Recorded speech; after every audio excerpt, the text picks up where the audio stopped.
नमस्कार साथियों, स्वागत है सिलेक्शन गुरुजी ऑनलाइन यूट्यूब चैनल के कांस्टेबल प्रैक्टिस सेशन बैच में। और आज कांस्टेबल के प्रैक्टिस सेशन बैच में हम पुनः आपके साथ कांस्टेबल लेवल के एग्ज़ाम में जो ट्रेंडिंग क्वेश्चंस है मैथमेटिक्स के, जो क्वेश्चन कांस्टेबल लेवल के एग्ज़ाम में पूछे जा सकते हैं और जो कांस्टेबल लेवल के एग्ज़ाम के पॉइंट ऑफ व्यू से इम्पॉर्टेंट हैं, हम उन सवालों की चर्चा करेंगे आपसे। और स्टार्ट करते हैं आज का वीडियो। यह सच है कि वक्त बदलता है, लेकिन मेहनत करके बदलना पड़ता है, वक्त खुद नहीं बदलता।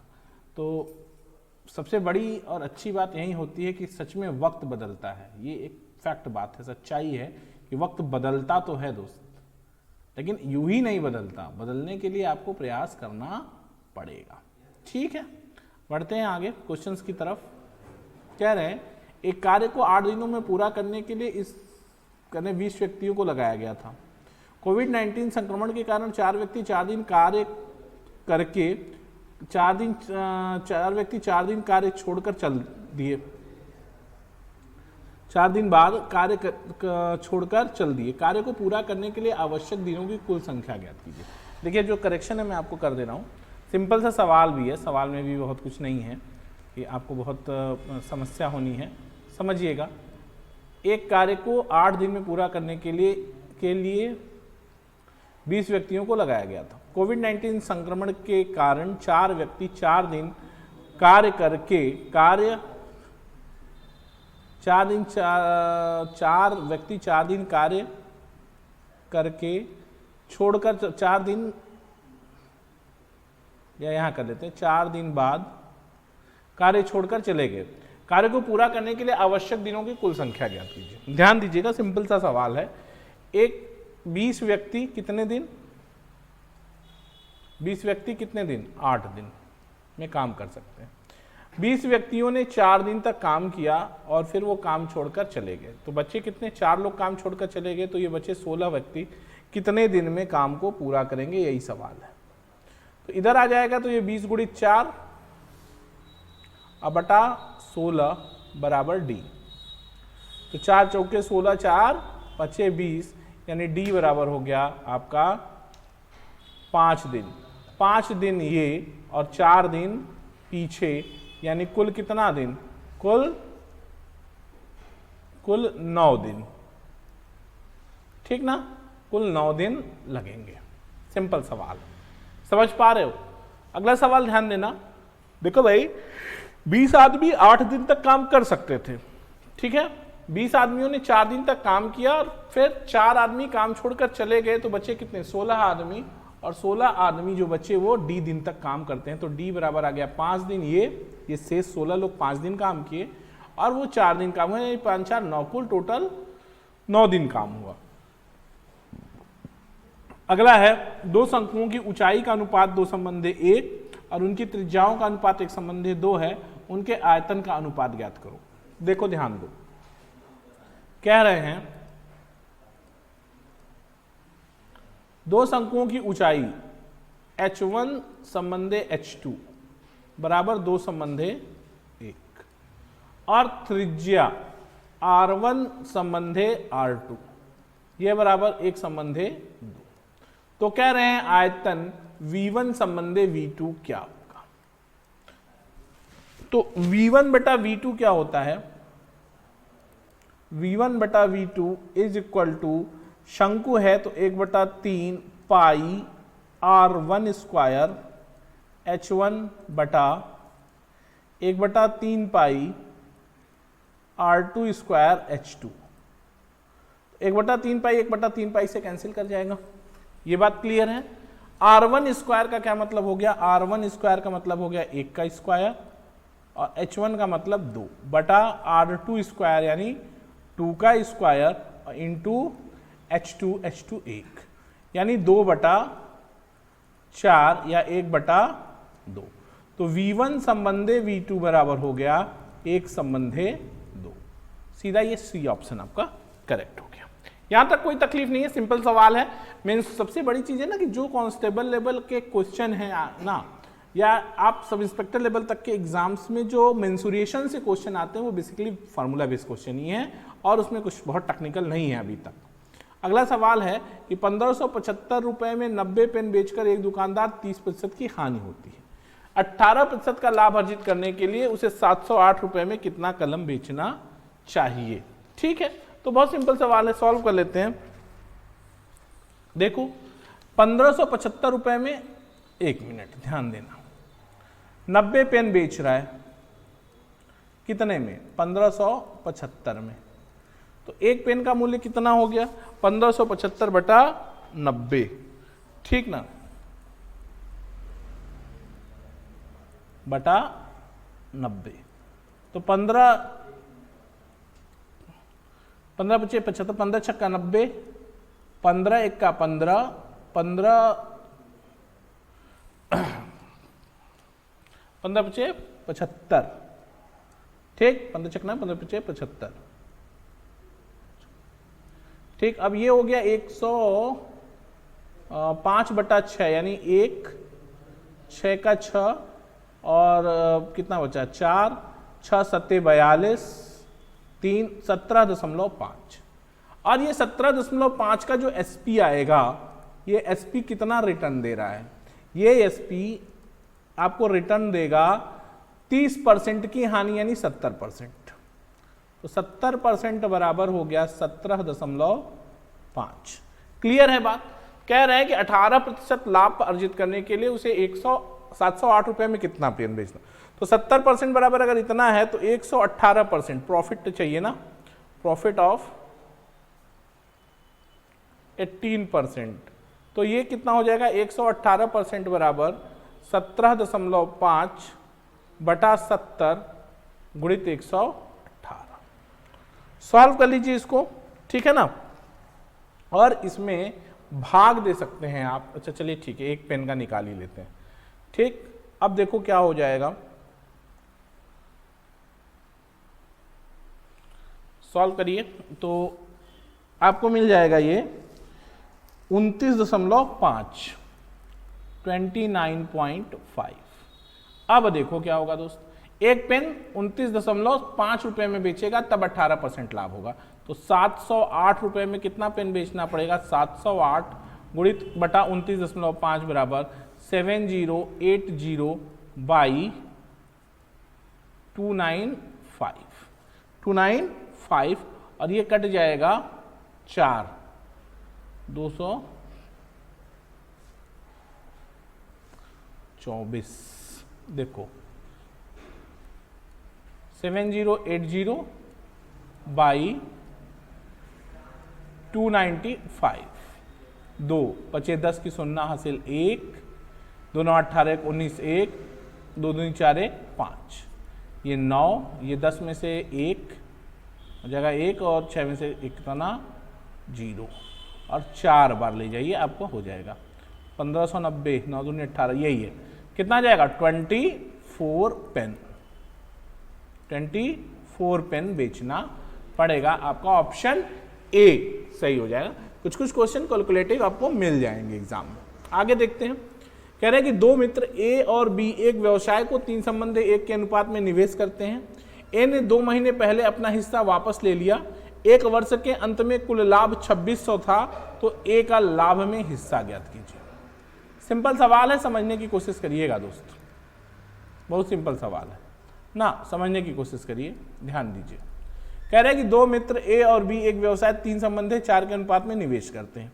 ए और बी इनका निवेश जो है वो 3 संबंधी 3 और 4 है। ए ने 2 महीने पहले अपना हिस्सा वापस ले लिया, ए ने 2 महीने पहले अपना हिस्सा वापस ले लिया, यानी ए की जो पूंजी है वो ए की पूंजी कितने दिन चल रही है, ए की पूंजी 10 महीने और बी की पूंजी पूरे 12 महीने। अब आप देखो 3 चौके 12, तो यहां पे हो जाएगा 10 16 यानी 5 8, 5 संबंधे 8, ये हो गया 8 5 13 भाग बराबर 2600, 1 भाग बराबर 200। पूछ क्या रहे हैं, ए का लाभ में हिस्सा 5 भाग, 5 भाग बराबर 1000, तो ये आपका ऑप्शन डी सही हो जाएगा। क्लियर है, सिंपल सवाल है ना। अगला सवाल ध्यान दीजिएगा, कह कह रहे कि एक मोटर कार 60 किमी प्रति घंटा की चाल से चलना प्रारंभ करती है और प्रत्येक 3 घंटे पर 20 किमी प्रति घंटा बढ़ाए जाते हैं। मतलब गति जो है प्रत्येक 3 घंटे पर 20 किमी प्रति घंटा गति बढ़ाए जाती है, गति बढ़ाए जाते हैं। 470 किमी दूरी तय करने में इसे कितने घंटे लगेंगे? चलो भैया देख लेते हैं, बहुत सिंपल सवाल है ना, आराम से कर लेते हैं। पहले 60 किमी प्रति घंटा की चाल से जब जा रहा था 60 kmph से, तो 3 घंटे में कितना जाएगा? 6 त्रिक 18, 180 किलोमीटर। फिर उसके बाद अब 3 घंटे बाद स्पीड बढ़ जाएगी 80, तो 80 kmph से भी कितना जाएगा? 3 घंटे, तो 8 त्रिके 24, 240। दोनों का जोड़ कितना हो गया? बराबर हो जाएगा 0, 8 4 12, 1 2 1 3 1 4, 420। और बचा कितना? अब अगले 3 घंटे के बाद ये सब 3 आवर्स, ये 3 आवर्स ये चला है। अब 3 घंटे के बाद इसकी चाल 20 किमी प्रति घंटा फिर बढ़ जाएगी, तो ये कितना हो जाएगा? 100 kmph, 100 kmph। और जाना कितना है? 420 चल चुके हैं, 50 किमी और जाना है। तो 100 किलोमीटर प्रति घंटा की चाल से 50 किमी जाने में कितना समय लगेगा? आधा घंटा। तो total time to cover a distance of 470 by speed of 60 kilometre 3 hours, 80 kilometre 3 hours and 100 kilometre half hours is equal to 3 + 3 + half is equal to 6 सही 1/2 घंटा लगेगा। ऑप्शन बी सही है। सही है ना? यहां तक कोई तकलीफ तो नहीं, कोई दिक्कत? ठीक है, फिर से समझ लो भाई, बहुत आसान सवाल है। एक मोटर कार 60 किमी प्रति घंटा की गति से चलना प्रारंभ करती है और प्रत्येक 3 घंटे पर 20 किमी प्रति घंटा उसकी गति बढ़ जाती है। तो 470 किमी की दूरी तय करने में कितना समय लगेगा? तो चलो 60 किमी प्रति घंटा की चाल से जा रहा था, तो 60 किमी प्रति घंटा की चाल से जा रहा था, तो पहले 3 घंटे में कितनी दूरी जाएगा? पहले 3 घंटे में 180 किमी, फिर 20 किमी प्रति घंटा चाल बढ़ गई तो 80 किमी प्रति घंटा हो गई। 3 घंटे में कितना गया? 240। फिर अब 240 से 180 जोड़ दिया 420, और 470 जाना है, तो बचा कितना जाने को? 50 किमी। और 100 किमी प्रति घंटा की चाल से जा रहा है, तो 50 किमी जाने में आधा घंटा लगा। तो 3 3 6 और 1/2 यानी 6 सही 1/2 घंटा। यहां तक क्लियर है? कोई बात दिक्कत नहीं है ना? कर लोगे, कोई तकलीफ नहीं। अगला क्वेश्चन ध्यान देना, कह रहे हैं कि एक निश्चित धनराशि के लिए 2 वर्ष का साधारण ब्याज 80 रुपए है और उसी अवधि के लिए उसी ब्याज दर पर चक्रवृद्धि ब्याज 80 रुपए है। 80 नहीं है, सॉरी, इसको करेक्शन कर लीजिए आप, ये 85 है। ठीक है, ये कितना लिखा है? 85 है, 85। वार्षिक ब्याज की दर क्या कह रहे हैं? एक निश्चित धनराशि के लिए 2 वर्ष का साधारण ब्याज 80 रुपए है और उसी अवधि के लिए उसी ब्याज दर पर चक्रवृद्धि ब्याज 85 रुपए है, तो वार्षिक दर ज्ञात कीजिए। बहुत सिंपल सवाल है, समझो। 2 साल का साधारण ब्याज कितना हो गया दोस्त? 2 साल का साधारण ब्याज 80 रुपए है, तो 1 साल का साधारण ब्याज 40 रुपए। और जो पहले साल का फर्स्ट ईयर का साधारण ब्याज और फर्स्ट ईयर का कंपाउंड इंटरेस्ट सेम होता है। पहले साल का चक्रवृद्धि ब्याज और पहले साल का साधारण ब्याज बराबर होता है। तो मान लिया कोई राशि P है, सपोज कर लीजिए, तो पहले साल 40 रुपए ब्याज दिया। दूसरे साल जब आप जाएंगे तो ये 40 P मूलधन तो रहेगा ही रहेगा, प्लस 40 मूलधन के साथ जुड़ जाएगा। यही तो चक्रवृद्धि ब्याज का कॉन्सेप्ट है कि पहले साल मूलधन पर ब्याज और दूसरे साल मूलधन से प्राप्त पहले साल के ब्याज पर ब्याज, तो यही चक्रवृद्धि ब्याज है। तो कितना पैसा प्राप्त हो रहा है 2 साल में? देखो टोटल प्राप्त 85 है। सीआई कितना प्राप्त है? 85। पी कितना रुपया दे रहा है? 40 रुपया। तो यहां पे पी कितना रुपया देगा? 40 देगा। लेकिन 40 40 80 हुआ और होना कितना चाहिए? 85, यानी ये 5 रुपया कौन देगा? ये 40 रुपया देगा।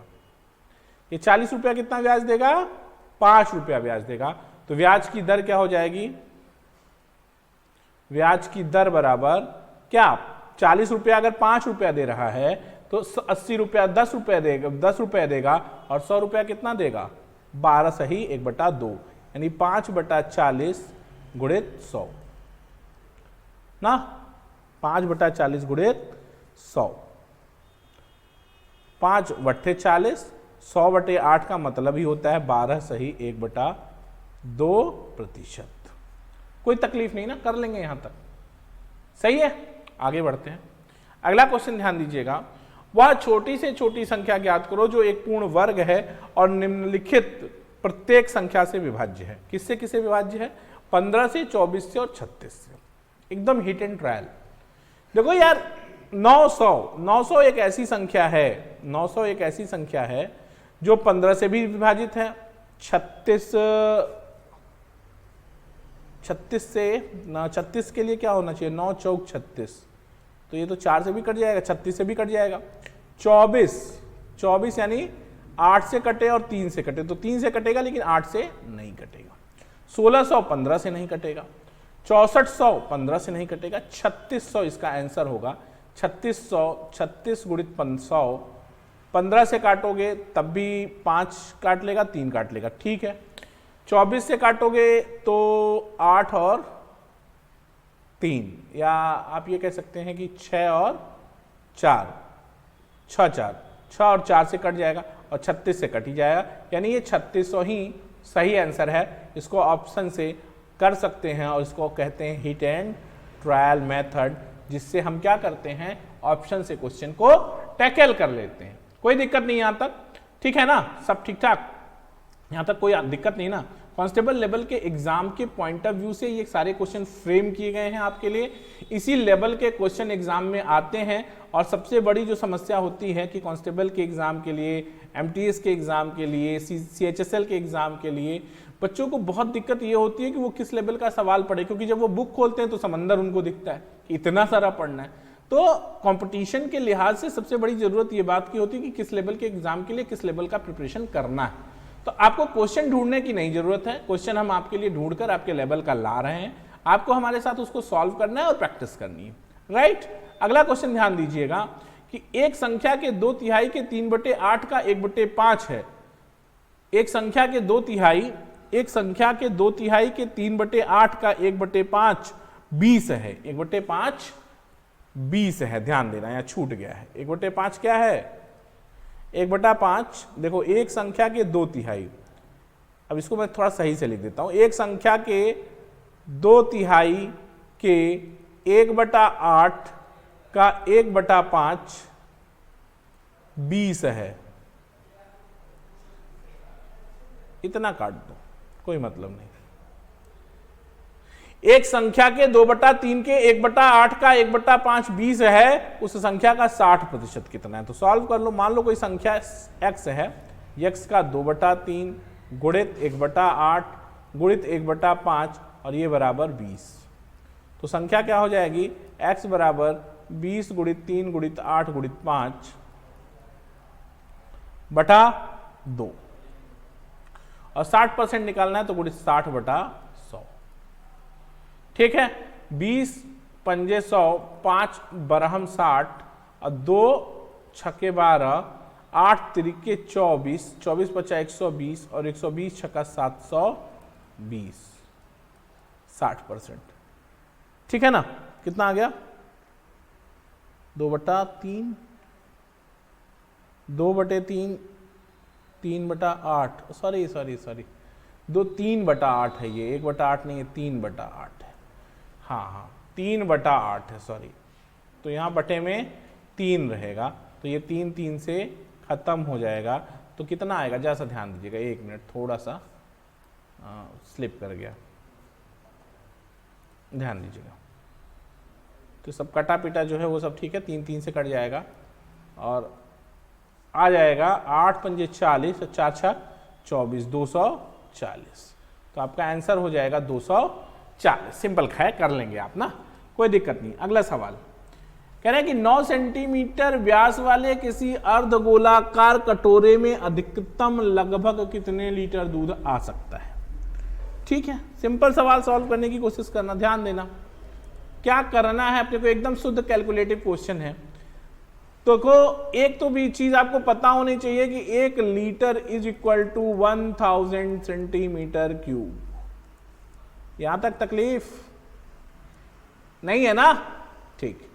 अब क्या कह रहे हैं, कटोरे का में कितना दूध है, तो कटोरे का आयतन निकालिए। कटोरा है अर्धगोलाकार, 2/3 पाई आर क्यूब। ये 2/3 इज इंटू 22/7 इंटू आर 9/2 9/2। जब इसको आप सॉल्व करते हैं तो आपको मिलता है 191 सेंटीमीटर क्यूब। अब इसको लीटर में बदलना है तो 1000 से भाग दे देंगे तो 191/1000 बराबर 0.191 लीटर। यही आपका बी ऑप्शन करेक्ट हो जाएगा। ठीक है, कैलकुलेशन आप करके देख लीजिएगा। आगे बढ़ते हैं, अगला सवाल। रोहित एक काम को 32 दिन में पूरा कर सकता है जबकि राज इसे स्वयं 48 दिनों में पूरा कर सकता है। उन्होंने एक साथ कार्य आरंभ किया किंतु कार्य समाप्त होने के 8 दिन पहले रोहित चला गया। उन्होंने कितने दिन तक एक साथ काम किया? सिंपल सवाल है, देखते हैं। सही है ना गुरु?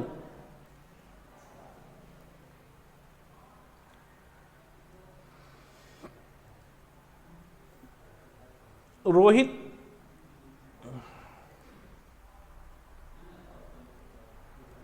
32, राज 48, एलसीएम 96, 32 चौका 32 तिया 96, 48 दूना 96। ठीक है, कह रहे हैं कि 8 दिन पहले काम छोड़ के चला गया, नहीं 8 तारीख के 24 काम छोड़ गया और दोनों का एक दिन का काम 5, तो 96 प्लस 24/5 यानी 120/5 यानी 24 दिन। 24 दिन में काम पूरा होगा और 8 दिन पहले रोहित छोड़ के चला गया था। तो रोहित और राज ने कितने दिन, 24 दिन में पूरा काम हुआ, 8 दिन पहले चला गया था तो 8 घटा दो यानी 16 दिन तक रोहित और राज ने मिलकर काम किया है।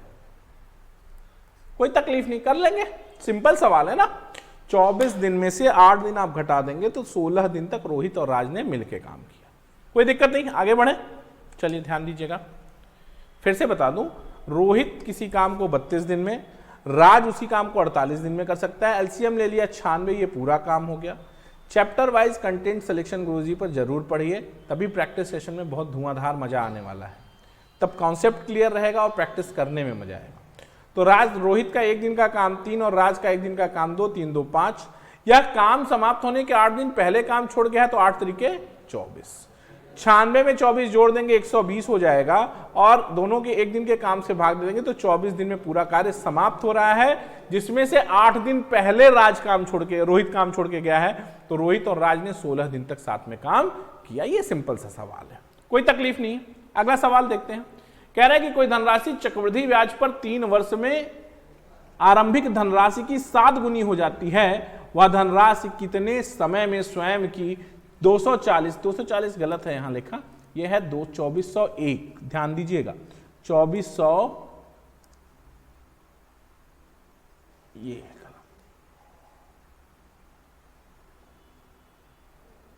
2401 गुनी हो जाएगी।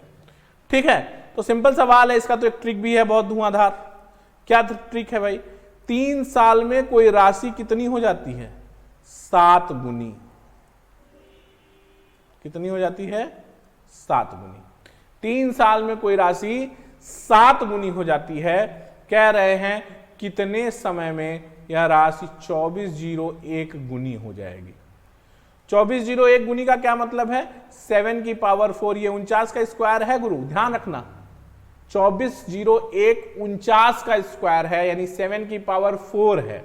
और यहां पे क्या था? 7 की पावर 1, तो 7 की पावर 1 होने के लिए 3 साल लगा, तो 7 की पावर 4 होने के लिए कितना लगेगा? 3 गुणित ये 4 से आगे यहां गुणा हो जाता है, 12 साल लगेंगे। कितना साल?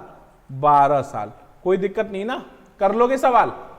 ठीक है, अगला सवाल ध्यान देते हैं। अगला सवाल है कि एक व्यापारी एक व्यापारी अंकित मूल्य पर 10% की छूट देता है, फिर भी पूरे सौदे पर 8% का लाभ अर्जित करता है, वह उस वस्तु पर कितने प्रतिशत अधिक अंकित करता है। दो तरीके हैं इस सवाल को करने के। पहला तो ऑप्शन से हिट एंड ट्रायल से मार लेंगे। चलो पहले ऑप्शन से देख लेते हैं। मान लेते हैं वस्तु 100 रुपए की थी, बेचा कितने में 20%, कह रहा है कि वह वस्तु पर कितना प्रतिशत अधिक अंकित करता है। मान लीजिए 20% अधिक अंकित करता है तो 120, और क्या कह रहे हैं 10% की छूट दे देता है, तो बेचता कितने में है, 120 का 10% छोड़ेंगे तो 108 में बेच रहा है। सीधा सीधा दिख रहा है कि 8% का प्रॉफिट हो रहा है। यही सही है गुरु, 20% अधिक अंकित करता है। ध्यान से समझो सवाल, बिना किसी समस्या के इस सवाल को ऑप्शन के थ्रू आप 5 सेकंड के अंदर सॉल्व कर सकते हैं। मान लिया सीपी क्रय मूल्य 100, जो मूल्य अधिक अंकित किया वो ऑप्शन में दिया है, मान लीजिए 20% अधिक अंकित कर लिया तो 120 अंकित कर लिया, और 10% छोड़ दिया, 10% ऑफ कर दिया तो 108 में -12 घटा दोगे, 108 रुपए में बेचेगा।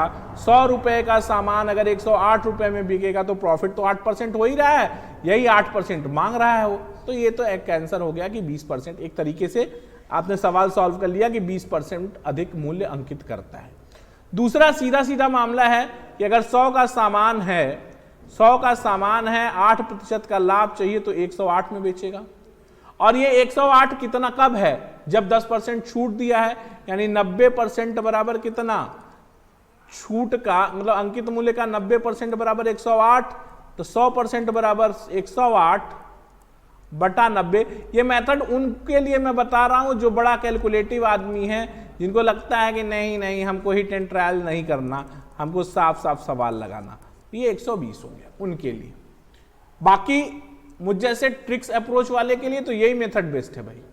लेकिन कुछ लोगों को लगता है कि नहीं नियम कानून बना रहे तो देख लो, 100 का सामान 8% का प्रॉफिट के लिए 108 पे बेचेंगे, और इस 108 में अंकित मूल्य का 10% छूट है, यानी अंकित मूल्य एमपी का 90% बराबर 108, तो पूरा एमपी 100% बराबर 120, यानी 100 रुपए के सामान पर 120 रुपए का लेबल लगा, यानी 20% ज्यादा अंकित हुआ। इतनी बात में कोई तकलीफ तो नहीं है ना, कर लोगे, ठीक ना। अगला सवाल, किसी स्कूल में लड़कियों और लड़कों की संख्या का अनुपात 2:7 है, यदि लड़कियों और लड़कों की संख्या में क्रमशः 15% और 20% की वृद्धि हो जाए तो नया अनुपात क्या होगा। सिंपल सवाल है, समझ लो। इस सवाल को सीधा सीधा कैसे कर लो, ये गर्ल्स हैं और ये बॉयज हैं, दो संबंधे 7 के अनुपात में हैं, तो मान लेते हैं ये 200 हैं और ये 700 हैं। तो 200 में लड़कों यदि लड़कियों की को 15% बढ़ा रहे हैं तो 15 दूना 30 हो गया, और ये 20% बढ़ा रहे हैं तो 7 दूनी 40, 140 हो गया, यानी 230 लड़कियां हो गई और 840 लड़के हो गए, यानी अनुपात निकल के आया 23 संबंधे 84 का। 23 संबंधे 84 का। कोई तकलीफ नहीं आता। आई होप कि सिलेक्शन गुरुजी के कांस्टेबल प्रैक्टिस सेशन बैच को आज आपने खूब जबरदस्त इंजॉय किया होगा। अच्छे बेहतरीन और लेवल के क्वेश्चन भी थे जो कांस्टेबल के डिफरेंट कांस्टेबल एग्जाम्स में, डिफरेंट स्टेट कांस्टेबल में, पैरामिलिट्रीज के कांस्टेबल एग्जाम्स में पूछे गए क्वेश्चंस हैं, और इसी पैटर्न के सवाल पूछे जाते हैं। तो एक बहुत महत्वपूर्ण चीज मुझे आपसे कहनी है कि चैप्टर वाइज कंटेंट से अपना कॉन्सेप्ट हर चैप्टर का क्लियर करते जाइए, और प्रैक्टिस सेशन से आप प्रैक्टिस करते जाइए और देखते जाइए कि अभी भी किन चैप्टर्स में आपको प्रॉब्लम बनी हुई है, आप उन चैप्टर्स को भी सॉल्व करते जाइए।